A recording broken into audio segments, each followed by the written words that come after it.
One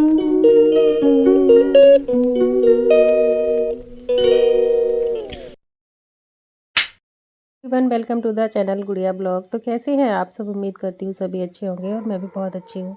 तो ये blog है सैटरडे का 13 जनवरी का। तो सुबह सुबह मैं किसकी तैयारी कर रही हूँ, ये मैंने ब्रेड किस लिए पीसे हैं, आप आगे मेरे वीडियो में बने रहिएगा तो आपको पता चलेगा। तो आज मैं बना रही हूँ एक नए तरीके से भटूरे। तो ये देखिए, मैंने ब्रेड का चूरा बना लिया है, उसमें 1 कप मैदा डाली है, थोड़ा सा दही और नमक और थोड़ा सा बेकिंग सोडा डाल के मैंने इसको अच्छे से माड़ लिया है, मतलब गूँथ लिया है। एक नया तरीके से मैं ना इसको ट्राई कर रही हूँ और यकीन मानिए बहुत ही अच्छे बनेंगे इस तरीके से। तो मैंने ना इसको बहुत मतलब ढीला नहीं गूँधा था, टाइट टाइट से, मतलब बहुत ना ढीला और ना टाइट, ऐसा गूँधना है कि सॉफ्ट सा डो बनाना है और फिर खूब सारा इस पर गुस्सा निकालना है। जितना भी आपको गुस्सा आ रहा हो खूब सारा पटक पटक के गुस्सा निकाल देना है और इसको 15-20 से 20 मिनट के लिए रेस्ट के लिए रख देना है। और इधर मेरे छोले भी तैयार हो गए थे। बेटे की डिमांड थी ना, इससे पहले वाले ब्लॉग में मैंने आपसे साथ शेयर किया था कि छोले भटूरे खाने का बोल रहा था, तो उस दिन तो कैंसिल हो गया था शाम को। तो फिर ये मैं ना सैटरडे को बना रही हूँ, करीब लंच में बना रही हूँ 2:30 बजे, 2-2:30 बजे। तो सुबह का सारा मेरा रूटीन मैंने ना सुबह से ब्लॉग नहीं शुरू कर पाया था, तो ये दोपहर से ही शुरू हो रहा है ब्लॉग मेरा।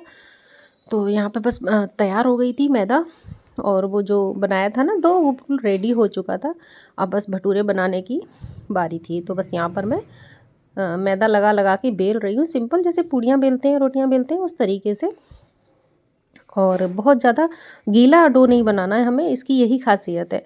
और भटूरे इतने अच्छे बने, इतने सॉफ्ट और फूले फूले कि मैं तो यकीन नहीं हो रहा मुझे कि मैंने इस तरीके से बनाए। और मेरी जो ब्रेड रखी हुई थी ना, मतलब जो बच जाती हैं ऊपर नीचे की ब्रेड, जो पतली सी होती हैं, जो कोई खाता नहीं है, और 2-3 ब्रेड और मिक्स करके देखिए कितना अच्छा फूला फूला आया है। वही ब्रेड से मैंने इसमें डाला। मैंने भी कहीं पे देखा था यूट्यूब पे, तो मैंने सोचा मैं भी ट्राई करूँगी एक दिन। तो आज मैंने ट्राई किया, उसका मौका आ गया और बेटे को भी बहुत पसंद आई भटूरे। देखिए इतने भटूरे अच्छे कभी नहीं बने मेरे जितने कि आज बने थे ब्रेड से। एक बार आप भी ट्राई करना मेरे कहने से, फिर मुझे बताना कमेंट में कि क्या मैं सही कह रही थी। तो यहाँ पर मेरे छोले भटूरे और सैलेड मैंने तैयार कर दिया था लंच में। और बाकी लोगों ने तो खाना सब्ज़ी रोटी खाई थी। मम्मी पापा जी छोले भटूरे कम पसंद करते हैं, ये चीज़ें तो बच्चों को ही पसंद होती हैं। और फिर बच्चे जब घर में होते हैं तभी ये चीज़ें बनती हैं, नहीं बड़े लोग तो नहीं खाते हैं। तो बेटे की तबीयत तो ऐसी ही चल रही थी, आपको मैंने बताया था पिछले ब्लॉग में कि तब बहुत अच्छी तबीयत नहीं थी, तो उसका बस इसी तरह की चीज़ें खाने का मन हो रहा था। फिर मेरे शाम का टाइम था, ये यहाँ पर चाय कॉफ़ी बना रही थी, मतलब चाय बनाई, फिर कुछ लोगों की डिमांड आई कि कॉफ़ी बना दो। तो कॉफ़ी के पाउच देखे तो कॉफ़ी तो ख़त्म हो चुकी थी, मैंने ध्यान ही नहीं दिया था। कॉफ़ी का पाउच निकला, उसमें आधा सा निकला, तो बस मैंने उसी को ये ट्राई किया है कि प्लेट में डाला और चलनी से अच्छे से फेंटा, लेकिन फिट ही नहीं रही थी क्योंकि कॉफ़ी कम मात्रा में थी। तो जैसे भी हुआ जैसे तैसे मैंने कॉफ़ी को कर लिया रेडी। कॉफ़ी अब मैं मंगाऊंगी, भूल गई थी, देखा ही नहीं था मैंने, क्योंकि कॉफ़ी की किसी की डिमांड ही नहीं आ रही थी, किसी को पीनी नहीं थी। रोज़ चाय चाय चाय चल रही थी, कॉफ़ी कोई पी ही नहीं रहा था। तो बस कॉफ़ी अब ख़त्म हो गई। जब बनाने का टाइम आया और शाम हो गई थी, किसी का भी मन नहीं हो रहा था कि कोई मार्केट से लेने जाए। तो बस इसको इस तरीके से घुमा रही थी कि झाग बने, लेकिन इसमें झाग बन ही नहीं रहा था बिल्कुल भी। और मैंने थोड़ा सा इसमें दूध डाला था और चीनी डाली थी।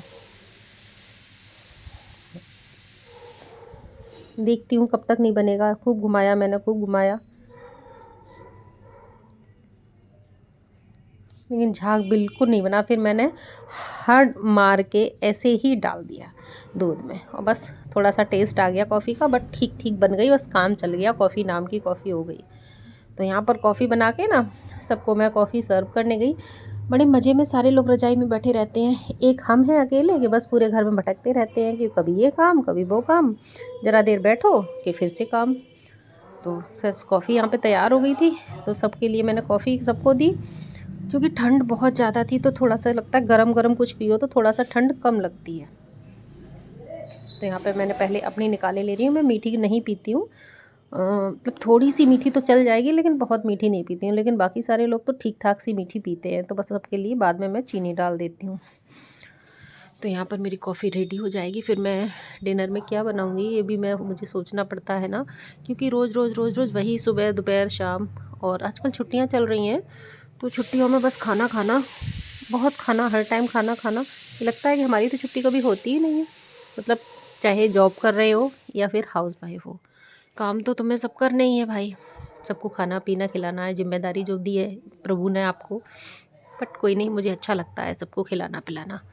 तो यहाँ पे सबके लिए मैंने सबके मनपसंद कप में कॉफ़ी डाल दी और सबको अपनी अपनी जगह पे पहुँचा दूँगी, डिलीवरी कर दूँगी सबके पास कॉफ़ी की। और अब बेटा भी जाने वाला था, वो बोल रहा था कि एक आध दिन में मैं भी जाऊंगा मम्मा, तबीयत ठीक हो जाए। सोई तबीयत ख़राब थी इसलिए वो रुका हुआ था, वैसे वो चला जाता अब तक तो बस सबकी कॉफ़ी सर्व करूँगी कि किसको किस में देनी है, कौन से रूम में देनी है, नमकीन भी साथ में देनी है। तो ये जा रही है कॉफ़ी बेटे और पतिदेव के पास। बस सबको देने के बाद फिर संध्या आरती का टाइम हो गया। और यहाँ पर ना मैं कपूर और लौंग जला के ना पूरे घर में इसका धुआं कर देती हूँ, जिससे ना घर की नकारात्मकता और नेगेटिव एनर्जी सब खत्म हो जाती है और बहुत पॉजिटिविटी सी बनी रहती है। तो डेली का यही नियम है मेरा कि घी का दीपक जब जलाती हूँ ना, संध्या आरती करती हूँ, उसी टाइम लौंग और कपूर जला के सारे कमरों में ड्राइंग रूम में, किचन में, सब मैं इसका धुआं दिखा देती हूँ। तो बस यही मेरा रूटीन चलता रहता है। तो मैंने सोचा आपके साथ भी आज शेयर करती हूँ मैं ये। तो वापस से मंदिर में आके रख दिया पूरे घर में दिखा के।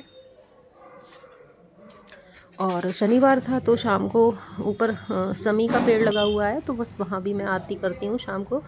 वहाँ पे भी दिया जलाती हूँ सरसों के तेल का, शनि भगवान के लिए शमी के पौधे में।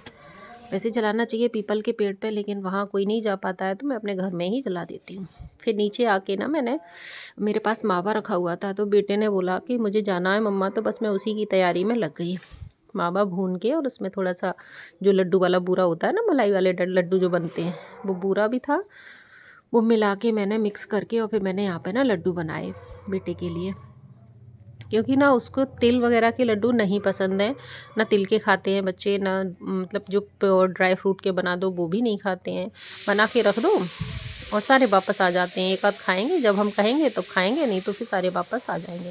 मलाई के लड्डू अच्छे पसंद होते हैं, दोनों बच्चों को पसंद है। तो मलाई के लड्डू बनाए मैंने। और ये जो मावा ना घर में ही बनाया हुआ था, तो ये इसका कलर ना लाल पड़ गया था बनाते बनाते, पता नहीं क्यों ऐसे हो गया था।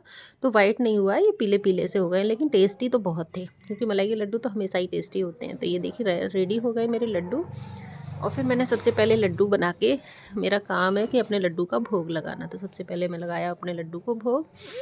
मैं प्यार से लड्डू कहती हूँ अपने लड्डू गोपाल को। तो बस यहाँ पर फिर मैं आ गई शाम का खाना बनाने। और